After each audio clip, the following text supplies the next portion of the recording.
तो जनाब ये कहानी है कॉमेडी की, कंट्रोवर्सी की और एक ऐसी जबरदस्त वापसी की जो शायद ही किसी ने देखी होगी।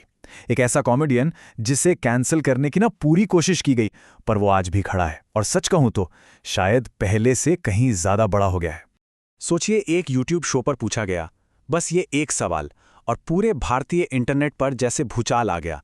तो चलिए जरा गहराई में उतरते हैं और देखते हैं कि इस एक सवाल ने इतना बड़ा बवाल आखिर मचाया कैसे। देखिए, ये कोई छोटा मोटा मजाक नहीं था। ये वो चिंगारी थी जिसने भारत के सबसे बड़े ऑनलाइन क्रिएटर्स में से एक के लिए एक नेशनल लेवल का संकट खड़ा कर दिया था और एक बहस छेड़ दी कि भाई कॉमेडी की हदें आखिर हैं कहाँ। और फिर जो हुआ, बाप रे बाप, नतीजा एक सुनामी की तरह आया। धड़ाधड़ एफआईआर्स, सरकार ने शो ही ब्लॉक कर दिया, मामला पार्लियामेंट तक में गूंजा। मतलब ये सिर्फ इंटरनेट का गुस्सा नहीं था, ये तो प्रॉपर चारों तरफ से किया गया हमला था। तो अब सवाल ये उठता है कि आखिर इस तूफान के बीच में खड़ा ये शख्स है कौन। चलिए थोड़ा फ्लैशबैक में चलते हैं और देखते हैं कि कैसे एक फेल्ड इंजीनियर समय रैना इंटरनेट का सुपरस्टार बन बैठा। इनकी कहानी बड़ी दिलचस्प है। कॉमिक्स्तान जीते और उसके ठीक बाद लॉकडाउन लग गया। मतलब करियर शुरू होने से पहले ही खत्म हो सकता था, पर यहीं से खेल पलट गया। बंदे ने चेस स्ट्रीमिंग शुरू कर दी और एक ऐसी ऑडियंस बना ली जिसके बारे में किसी ने सोचा तक नहीं था। सही में मुश्किल को मौके में बदलना कोई इनसे सीखे। और हाँ, ये सब सिर्फ शौक के लिए नहीं हो रहा था। जरा सोचिए, एक कॉमेडियन जो चेस खिलाकर करोड़ों का फाइनेंशियल एम्पायर खड़ा कर दे। ये दिखाता है कि उनका अपनी ऑडियंस के साथ कनेक्शन कितना गहरा, कितना असली है। लेकिन यहीं पर कहानी में एक ट्विस्ट आता है। उनकी कॉमेडी पर एक बहुत बड़ी बहस छिड़ गई। क्या समय रैना वाकई एक डार्क कॉमेडियन है, या फिर वो बस शॉक वैल्यू का इस्तेमाल करते हैं?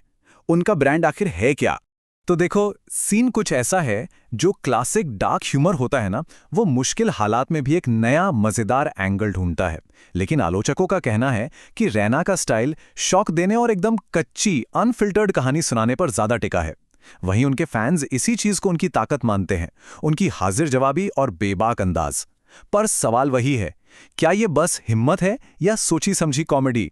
और इसी आलोचना को समझाने के लिए रेडिट पर एक यूजर ने बड़ी सही बात लिखी। उनका तर्क ये था कि उनके कुछ चुटकुलों में असली मजा उस चौंकाने वाली बात पर होता है, ना कि किसी गहरी या चालाक पंचलाइन पर। तो जब उनका ये कॉमेडी का स्टाइल असल दुनिया की हकीकत से टकराया, तो क्या हुआ? चलिए वापस चलते हैं इंडियाज गॉट टैलेंट के उस बवाल पर और देखते हैं कि ये कैंसलेशन की पूरी कहानी चली कैसे। देखिए पूरा मामला कैसे आगे बढ़ा। सबसे पहले एक छोटी सी क्लिप वायरल हुई, फिर आया कानूनी तूफान। सरकार ने आईटी एक्ट की धारा 69A का इस्तेमाल किया, जो उन्हें कोई भी ऑनलाइन कंटेंट ब्लॉक करने की पावर देती है।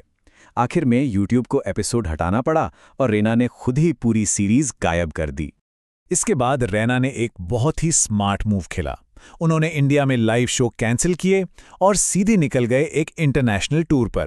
इससे उन्हें तूफान के शांत होने का वक्त भी मिला और वो अपने ग्लोबल फैंस से भी जुड़ गए। लेकिन पिक्चर अभी बाकी थी मेरे दोस्त। कहानी यहां खत्म नहीं हुई। अप्रैल 2026 में वो एक नए स्पेशल के साथ लौटे। नाम था स्टिल अलाइव, और इस बार उनके पास कहने के लिए बहुत कुछ था। और आते ही उन्होंने एक ऐसी लाइन मारी जिसने पूरा गेम ही पलट दिया। उन्होंने अपनी कश्मीरी पंडित पहचान का इस्तेमाल करते हुए ये कहा कि उनका पीछे हटना कायरता नहीं थी, बल्कि जिंदा रहने की एक स्ट्रैटेजी थी। सच कहूं तो ये एक मास्टर स्ट्रोक था। लेकिन फिर उसी शो में उस हिम्मत के बिल्कुल उलट एक पल ऐसा भी आया जब वो अपनी मां पर हुए असर को याद करते हुए स्टेज पर टूट गए। एक तरफ ये तीखा व्यंग और दूसरी तरफ ये कच्ची इमोशनल ईमानदारी, और शायद यही कॉम्बिनेशन था जिसने लोगों का दिल जीत लिया। कमाल की बात यह थी कि उन्होंने कुछ भी नहीं छुपाया। जिन चीजों को लेकर विवाद हुआ था, उन्होंने सीधे सीधे उन्हीं का मजाक बनाया और अपने स्पेशल का हिस्सा बना लिया। एफआईआर से लेकर केबीसी के किस्सों तक उन्होंने जहर को ही दवा बना लिया। तो कैंसिलेशन की एक पूरी कोशिश को झेलने के बाद अब आगे क्या? समय, रैना और उनकी इस बेबाक कॉमेडी के ब्रांड का भविष्य आखिर कैसा दिखता है? और इसका जवाब उन्होंने अपने स्पेशल के बिल्कुल आखिर में दिया। उन्होंने ऐलान किया कि उनका सबसे ज्यादा विवादों में रहा शो इंडियाज गॉट टैलेंट वापस आ रहा है। ये एक सीधा साधा मैसेज था, मैं यहीं हूं और मैं कहीं नहीं जा रहा।